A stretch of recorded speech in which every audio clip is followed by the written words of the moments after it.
Yo guys, what's going on? Welcome back to the CW Clinic. My name is Chris. I'm your host. I'm here today with episode 64. We are going to discuss what I think you'll see in the next 4 months of 2020. Now, I think it's fair to point out that every single thing that is happening, I have called since 2019 when I would look my friends in the face and tell them about how a recession was coming for 2020. I have called the rioting before it happened. I have called potential martial law, quarantining, fake numbers, racial violence, divide, civil unrest, markets collapsing, a depression coming. I have called that it's all for votes. Everything that we have experienced in 2020 outside of the actual coronavirus, I have not only forecasted, but have seen coming. And that's why I want to talk about what I feel you'll see in the next 4 months of 2020 and potentially into 2021. As audience of this show, I want you to be ahead and understand what many already know and some of us think. I should say few already know, many of us think, and the rest of the country and the world just sit back and let the media dictate to them what they should and shouldn't think. Not us though, all right? We do not operate as average. We are enlightened, we are intelligent, we are smart. I am here to help you unfuck this bullshit of 2020. Now, it's fair to say that these are our circumstances and we're going to operate around them. Understanding the circumstances is the key. Operating around them is where you should look to be. Don't let the circumstances create your outcome. You can create your outcome. Understand the circumstance that we are in and we are moving towards. Guys, if this is your first show, you have joined us for a show that I honestly, you know what, this is how I'm going to say it, okay? I want to apologize to my entire audience. I want to apologize to everyone formally. I'm known as a pretty black and white, raw person that delivers the truth. And frankly, since March, I've probably toned down my authenticity a little too much. I'm formally apologizing because I feel bad that I haven't been myself, especially on this show. I've muted a lot of my thoughts. I've filtered a lot of realities and only have been authentic to pretty much people in my life that know me firsthand. And I want you to know moving forward that I'm going to promise you as of today that I will have my complete authentic voice back. I will not try to mute myself for business purposes, for customer purposes. I just can't live that way, man. It's just no fucking good. And I really, really, really want you guys to understand that I really care to deliver the truth. And I want you to be able to understand that I am here to help you understand the truth, regardless of how difficult it seems. So, on that note, guys, I want to welcome all of our first listeners, and I want to formally apologize to all of our listeners. Guys, I apologize. It wasn't like me. I was thinking with my business brain rather than my authentic brain, and today's going to clear up some bullshit for you on where I stand, how I feel, and what I see. So, Please accept my apology. Please forgive me. Thank you for joining me. Thank you for being here. And we're going to dive right into this. All right. It's not a matter of what I've called for 2020 and for this quarantine slash shit show that we've been experiencing. It's a matter of what I want to tell you, what I foresee coming.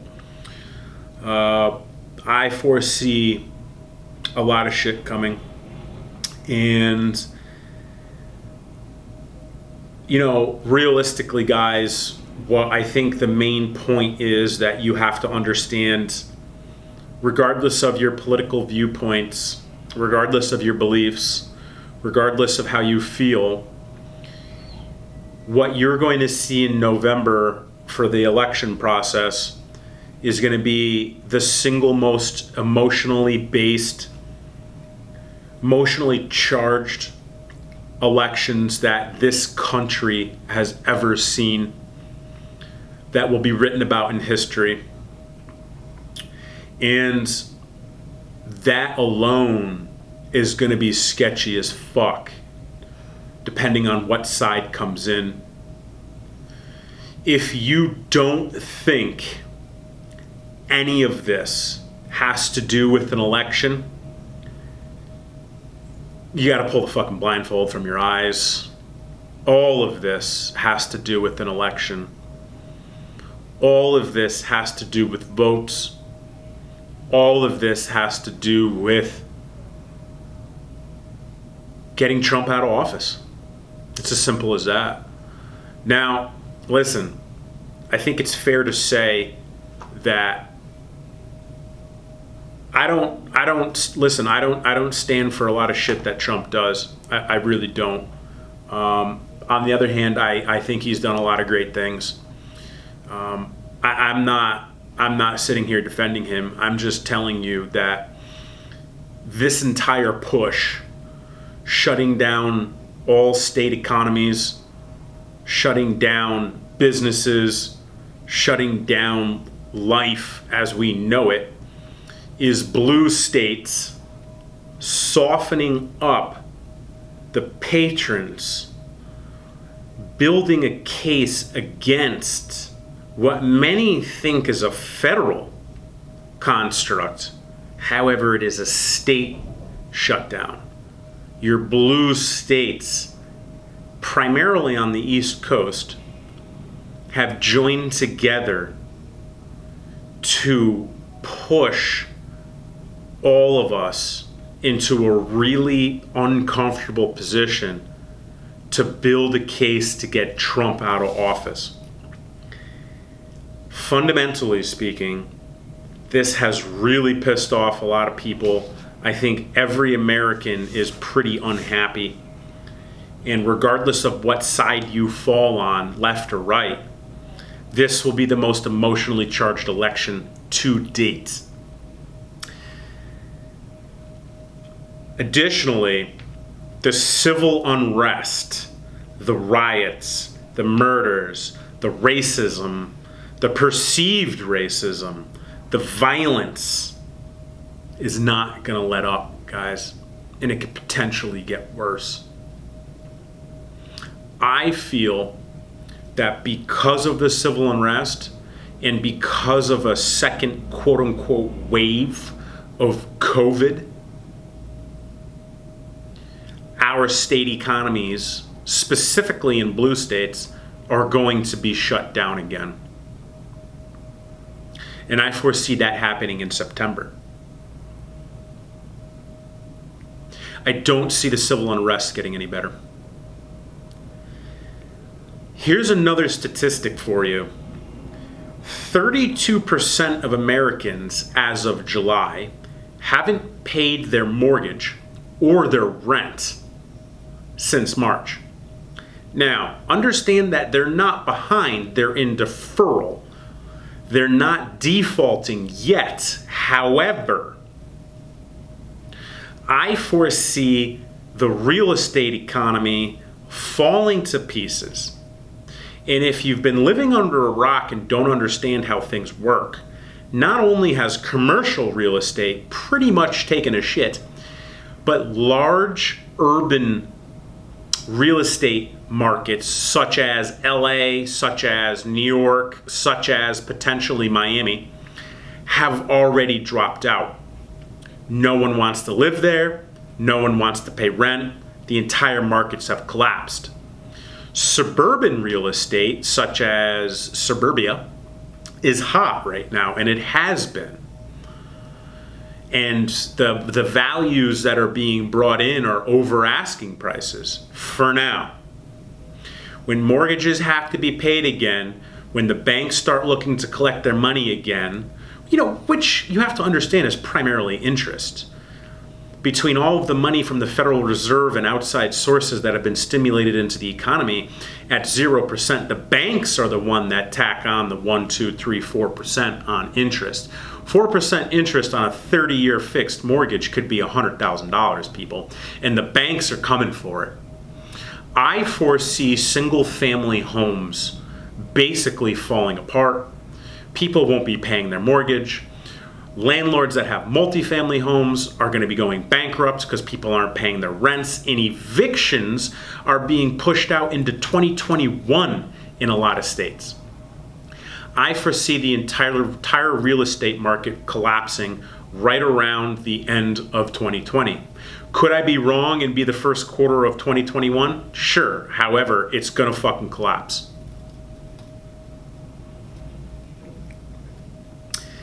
Again, you have businesses closing left and right.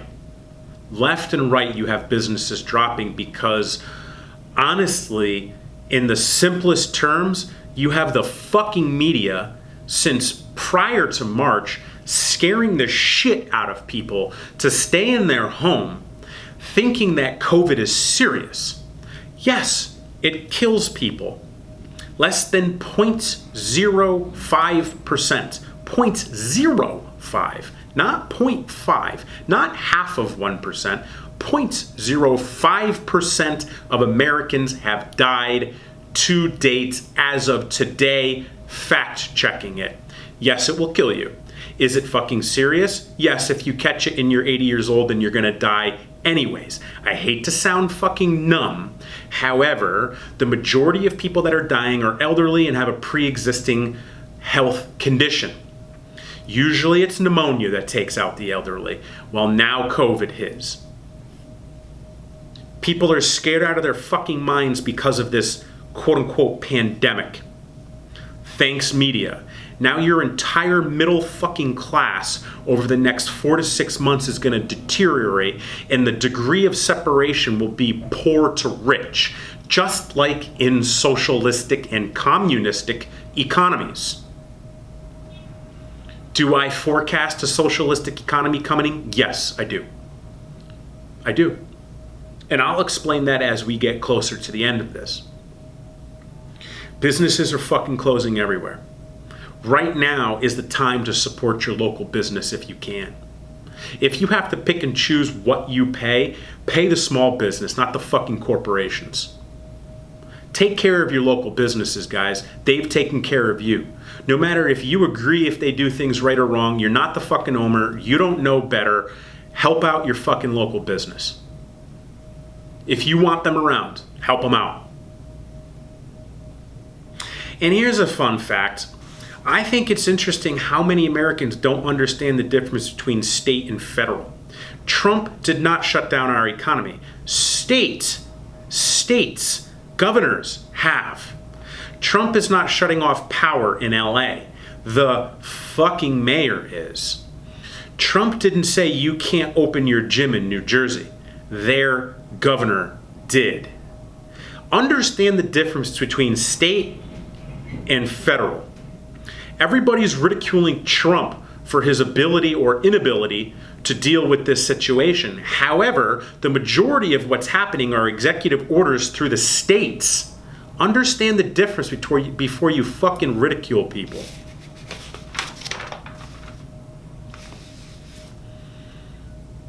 And second to last here, guys, all you could really do when it comes to all of this, if you want to try to say something or fucking be something or do something, don't go on your social media and fucking bitch and moan like a pussy. All I see is fucking idiots writing about what they're unhappy about. However, none of you motherfuckers that are doing this are proposing a solution or actually work towards the solution. All you can do is vote. Get out and fucking vote. Whether it's in person or mail, whatever they're gonna do, all right? Do something about it, and then you can say you've been a part of the solution rather than not being a part, and you're the fucking problem. And understand the difference between the popular vote and the electoral college. There's a huge difference. Now, the pressing circumstance here. Who will win the election in 2020? You know, I don't think anyone knows. I have a projection, and I've said this before. If Trump stays in office, meaning he's elected and he gets a second term, I foresee this being a continued fucking shit show throughout this, especially the blue state governments. Will this calm down in 2020? No, not if he stays in. Will it come down in 2021? Maybe 6 months in. And if you've listened to this show before, you've heard me give that projection. Do I believe Trump will be reelected? No, I do not. I believe not only will he lose the popular vote, but I believe that there's been enough damage done, especially in our branches of government, that I believe that he'll lose the Electoral College as well. Do I want that to happen? No, not necessarily. Do I think that will happen? I do. Do I think Biden is a better option? Fuck no. Do I think his potential vice president has any strong points outside of, excuse me, what did I say? Biden. Yeah, Biden. Yeah, I was confusing him with Pence for a moment. Do I think Biden's vice president, potential vice president, has any strong points that Biden would need? No. Honestly, I think the left side checkmated themselves by putting her in place. I don't believe that decisions like that were made by people who understand the country and the needs of it. Do I believe Biden can get shit done? No, I don't. I really don't. Just Google him. He's a career politician. That's cool. However, what have career politicians done for this country? Google that. He's been bankrupt numerous times. Google it. Fact check me, please. Do I think he's a businessman that can revive our economy in the global economy? Absolutely not. Could he surround himself with people that could? Sure. If fucking Elon Musk wanted to help him, or Warren Buffett, or, I don't know, Bezos, or maybe the Rothschilds. If you don't know who the Rothschilds are, Google them. I don't know. I think if Biden comes into office, I think that the economy will settle down a little bit. The American public will settle down a little bit. I mean, of course, you're going to have your outcries on the right side who are going to be pissed, but the overall grand scheme of our country will settle down a little bit, and some quote-unquote normality will come back. That's my projection. That's what I think is going to happen. However, if you look long-term, I believe that it will turn into a socialistic economy, which will then turn into a communistic economy. And if you do any research, this is very similar to how Putin came into power. Research how Putin came into power and bought up all these companies that were going bankrupt, built them up, and then sold them off and profited off them. Understand how socialism works. Understand how equality works in a socialistic economy. Understand how communism works. Understand that socialism is a precursor to communism. Understand that long term, if Biden comes into office, I foresee a monster separation between the poor and the rich. Right now you have the poor, the middle class, and the rich. At the top of the middle class, entry level into the rich or the 1% is roughly $400,000, guys, which in all honesty is not that difficult to make. You need patience and you need to build something, and it's going to take you years, but you could get there.